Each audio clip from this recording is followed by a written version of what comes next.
जो अपराध करता है उसको दंड देने का उद्देश्य था। इस कानून का उद्देश्य जो विक्टिम है उसको न्याय देने का, उसके आत्मसम्मान को, उसकी गरिमा को पुनः प्रस्थापित करने का। ये बहुत मूलभूत अंतर इस कानून के है। इसके अंदर उसको पार्टिसिपेशन का अधिकार रखा है। मान्यवर, पहले आप जानते हो पब्लिक प्रोसिक्यूटर ही आर्ग्यू कर सकता था, अब विक्टिम का वकील भी आर्ग्यू कर पाएगा। इंफॉर्मेशन का अधिकार भी हमने दिया है। नुकसान की क्षतिपूर्ति का दावा करने का अधिकार भी दिया है, वो भी क्रिमिनल कोर्ट ही तय करेगी, सिविल दावा नहीं होगा। 0 एफआईआर से देश भर में कहीं पर भी कोई दबंगों के डर से वो थाने में अगर कोई मिली भगत वाला अधिकारी बैठा है, एफआईआर नहीं लेता है, तो ऑनलाइन एफआईआर देश भर में कहीं से भी वो कर सकता है। सीआरपीसी की धारा 321 में एक कमी थी, विक्टिम की बात सुनने की अनुमति नहीं थी, अब उसको सुना जाएगा। एक प्रति निःशुल्क दे दी जाएगी और जब किसी के यहाँ भी जब्ती होगी तो कंपलसरी इसकी वीडियोग्राफी की गई है, जिससे पुलिस कोई चीज बाहर रख, पंचों की उपस्थिति में वीडियोग्राफी होगी जो सर्टिफाइड होगी, जिससे कोई किसी के घर पर कोई चीज रखकर परेशान किसी भी नागरिक को होना न पड़े। मान्यवर, ढेर सारे छिद्र जो थे जो उसको बंद करने का काम नरेंद्र मोदी सरकार ने किया है, जो बिल लेकर आया हूँ। मान्यवर, बहुत सारे सदस्यों ने बहुत कुछ कहा है, मैं ज़्यादा विषय पर बात करना नहीं चाहता हूँ, मगर मैं कुछ चीज़ जरूर बताना चाहूँगा। मान्यवर, हमने, जैसा मैंने पहले कहा, मानवीय अधिकारों को हमने, हमारे संविधान ने व्यक्ति का स्वातंत्र्य, सुरक्षा और उसके ह्यूमन राइट को प्रायोरिटी दी है। इसी के आधार पर हमने करा है। बलात्कार पहले 375 और 76 में था, अब शुरू में डेफिनेशन वगैरह की बातें आती है। धारा 60 से अपराधों का वर्णन होता है। 63 नंबर बलात्कार को दिया गया है, सबसे पहला स्थान महिला के साथ अत्याचार। गैंग रेप को हमने धारा 70 में डाला है। बच्चों के खिलाफ अपराध को भी इसी के आसपास डाला है। मर्डर जो पहले 303 था, महिला और बच्चों के साथ अपराध के बाद सीधा मानव वध को लेकर 101 नंबर की धारा 300 की जगह अब होगी। किडनैपिंग की धारा को भी आगे बढ़ाया है और हमने व्यक्ति का और विशेषकर महिला और बच्चों का गौरव प्रस्थापित करने का काम किया है। ये कांग्रेस पार्टी को मैं बचपन से ही मालूम नहीं क्या था, कुछ संस्कार होगा, कांग्रेस का विरोधी रहा। मेरी आइडियोलॉजी में जुड़ने से पहले भी कांग्रेस मुझे पसंद नहीं आती थी, कुछ नहीं मालूम था मान्यवर, तब से मैं विरोधी रहा। मगर मैं बारीकी से उनको देखता हूं, जब जब वो सत्ता पर आते थे 124A मतलब राजद्रोह का बड़े मौत से उपयोग करते थे, और जब सत्ता के बाहर जाते थे तो कहते थे कि 124 है तो कॉलोनियल कानून है, इसको निरस्त कर दो। मगर फिर सत्ता पर आते थे तो 124 का उपयोग करते थे। इन्होंने राजद्रोह को कभी समाप्त करना नहीं चाहा। भारतीय जनता पार्टी और नरेंद्र मोदी सरकार आज इस देश के कानून से राजद्रोह को हमेशा के लिए मान्यवर, शासन के खिलाफ बोलने का अधिकार हमारा संविधान का मूल अधिकार है। व्यक्ति के खिलाफ आप कुछ भी बोल सकते हो, कोई गुनाह नहीं होगा, आप बोलिए। बदनिक्सी का प्रावधान है, जिसको जाना चाहिए वो कोर्ट में जाए, मगर आपराधिक न्याय प्रणाली आपको झेलनी नहीं पड़ेगी। परंतु जिस धारा के तहत बाल गंगाधर तिलक, महात्मा गांधी और वीर सावरकर जेल में गए, मुझे आनंद है मान्यवर, आज वो धारा यहां से समाप्त हो रही है। मान्यवर, इसके साथ ये कहते हैं कि आपने अलग तरीके से राजद्रोह को देशद्रोह बनाकर लाए। मैं सभी सदस्यों को विनंती करता हूं कि मेरी बात आप ध्यान से सुनिएगा। मान्यवर, पहले आईपीसी की धारा 324A में जो शब्द प्रयोग था सरकार के खिलाफ, सरकार मतलब एस्टैब्लिशमेंट और व्यक्ति अंततोगत, अब बीएनएस में धारा 152 में भारत की संप्रभुता, एकता और अखंडता के खिलाफ जो करेगा उसको देशद्रोही माना जाएगा। बड़ा स्पष्ट कर, सरकार की जगह भारत शब्द प्रयोग लाया। भारत तो उनको पसंद ही नहीं आता है नाम, मगर मैं क्या कर सकता हूं, ये देश का नाम ही भारत है मान्यवर। भारत के खिलाफ जो करेगा, भारत की संप्रभुता, एकता और अखंडता के खिलाफ करेगा, उसके खिलाफ ये धारा 122 लाई जाएगी। आईपीसी में उद्देश्य और प्रयोजन की बात नहीं थी, आशय और प्रयोजन की बात नहीं थी। देशद्रोह की डेफिनेशन में आशय की बात कर हमने एक और उसको बचने का मौका दिया है।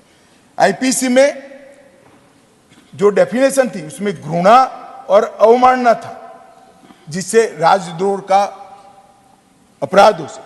रानी के खिलाफ अवमानना नहीं कर सकते, रानी के खिलाफ नहीं बोल सकते, रानी को घृणा नहीं बोलते। अब हमने क्या शब्द डाले हैं, घृणा और अवमानना हटाकर सशस्त्र विद्रोह, विध्वंसक गतिविधियां, अलगाववादी गतिविधियां और देश के अर्थतंत्र को नुकसान पहुंचाना, ये सारे उद्देश्य जो है शुद्ध रूप से भारत को सुरक्षित करने के लिए है, किसी व्यक्ति या शासन को सुरक्षित करने के लिए है। मगर मुझे मालूम है मैं उनको नहीं समझा पाऊंगा, क्योंकि वो समझना ही नहीं चाहिए।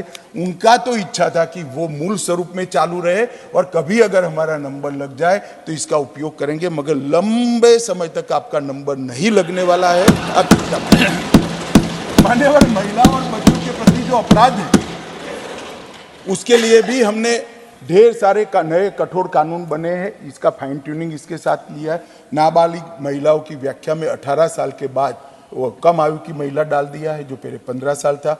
वयस्क महिला के गैंग रेप को भी आजीवन कारावास का प्रावधान किया है। 18 वर्ष की कम उम्र की महिला के साथ बलात्कार के लिए हमने फांसी की सजा की है। नाबालिग महिलाओं के साथ सामूहिक बलात्कार के लिए भी फांसी की सजा की है। और धोखे से यौन संबंध बनाने या विवाह करने के व्यक्तियों को लिए भी कठोर दंड का हमने प्रावधान किया गया है। मान्यवर, हमने ढेर सारे काम करे हैं। इस कानून को जेंडर न्यूट्रल बनाने का भी काम किया है। और सबसे बड़ा जो प्रोविजन किया है 113(1) में हमने टेररिज्म की डेफिनेशन दी है, आतंकवाद की व्याख्या। कल लोकसभा में कुछ सदस्यों ने कहा कि इसका दुरुपयोग होगा। भाई, मुझे एक बात समझ नहीं आता है कि देश का संसद टेररिज्म के खिलाफ कठोर कानून बना रहा है, तो मेरे मन में भला क्यों भय जागे? मेरी तो सुरक्षा होगी अगर मुझे टेररिज्म नहीं फैलाना है तो। भय किसके मन में जागेगा मान्यवर? किसके मन में जागेगा भाई? कराने वालों के मन में जागेगा। मगर मैं आश्वस्त करता हूं मान्यवर देश की जनता को, इसका दुरुपयोग होने की हमने कोई गुंजाइश नहीं छोड़ी है। पूरा सोच विचार करके इसको लेके आए हैं। हमने जो व्याख्या करी है, जो कोई भारत की एकता, अखंडता, संप्रभुता, सुरक्षा और आर्थिक सुरक्षा या प्रभुता को संकट में डालने की संभावनाओं के आशय से या भारत में या किसी भी देश में किसी वर्ग को आतंकित करने का प्रयास करता है, उसको आतंकवादी माना जाएगा। अब एक कैटेगरी में तो मैं मानता हूं किसी को नहीं पढ़ना चाहिए। अगर एक कैटेगरी में पढ़ते हैं, आप इसमें आते हैं, तो निश्चित मानकर चलना, कठोर से कठोर दंड के आप भागी। मान्यवर, हमने बमों, डायनामाइट, विस्फोटक पदार्थों, जहरीले गैसों और न्यूक्लियर हथियारों के उपयोग के लिए बनाने का, बेचने का या उपयोग करने का कार्य करने वालों को आतंकवादी कहे। बस हो गया। अब इसमें क्या ऐसी गतिविधि है जिससे दुरुपयोग हो पाए? जहरीले गैसों को जनता के बीच में क्या प्रयोग करना चाहिए मान्यवर? बम विस्फोट करने चाहिए? डायनेमाइट से बिल्डिंगें उड़ानी चाहिए? मान्यवर, ये आतंकवाद के प्रति 70,000 लोगों से ज्यादा लोग जो बलि चढ़ गए, कांग्रेस की नीति के कारण चढ़े हैं। अब 70% उसमें कमी आई है। और ये डेफिनेशन सभी पुलिस स्टेशन में जाने के बाद मैं मानता हूं इसकी गति और तेज होगी और देश पूर्णतः आतंकवाद से मुक्त होगा। इसमें कोई कहीं पर भी किसी को भी अन्याय होने की बात नहीं। मान्यवर, इसमें संगठित अपराध की भी व्याख्या की। पहले संगठित अपराध में जो ब्रेन होता था वो कहीं दूर बैठा रहता था और धारा 120 की निर्बल धारा से इसको समाहित करने का प्रयास करते थे। अब वो धारा 120 से नहीं, सीधा इसमें अपराधी बनेगा। आर्थिक अपराध की व्याख्या को भी बहुत अच्छे से हमने स्पष्टीकरण कर दिया गया है, जिससे जितने भी जजमेंट का फायदा उठाकर, लूपहोल्स का फायदा उठाकर छूटे थे, वो सारे जजमेंटों का स्टडी कर हमने लूपहोल्स भरने का काम किया है। गैर इरादतन हत्या में भी मान्यवर हमने 2 बदलाव किए। एक बदलाव किया है कि कोई गाड़ी चलाता है, टक्कर लग जाती है, इरादा नहीं होता है, व्यक्ति इंजर्ड हो जाता है और फिर वो व्यक्ति पुलिस थाने में फ़ोन करता है, 108 में फ़ोन करता है, अस्पताल में पहुंचाता है, तो इसका इरादा मारने का नहीं है। इसके लिए हमने कम सजा का प्रावधान किया। मगर जो टक्कर लगाता है और जो विक्टिम है उसको मरने के लिए छोड़कर पुलिस या अस्पताल को सूचना नहीं देता है और फिर पुलिस पकड़ते लाती है, हिट एंड रन केसों में 10 साल की सजा का प्रावधान हमने किया है। इससे ऐसे लोगों को अनिवार्य दंड दिया। सामाजिक समस्याओं का भी निपटान किया है। हम ढेर सारी जगह पे स्नैचिंग देखते हैं, चाहे मोबाइल हो चाहे चेन हो, इसके लिए कोई सेपरेट धारा नहीं थी। भारतीय न्याय संहिता के खंड 304 में 3 साल की सजा प्लस जुर्माना का स्नैचिंग के लिए नया प्रावधान किया है, जिससे किसी को इसमें से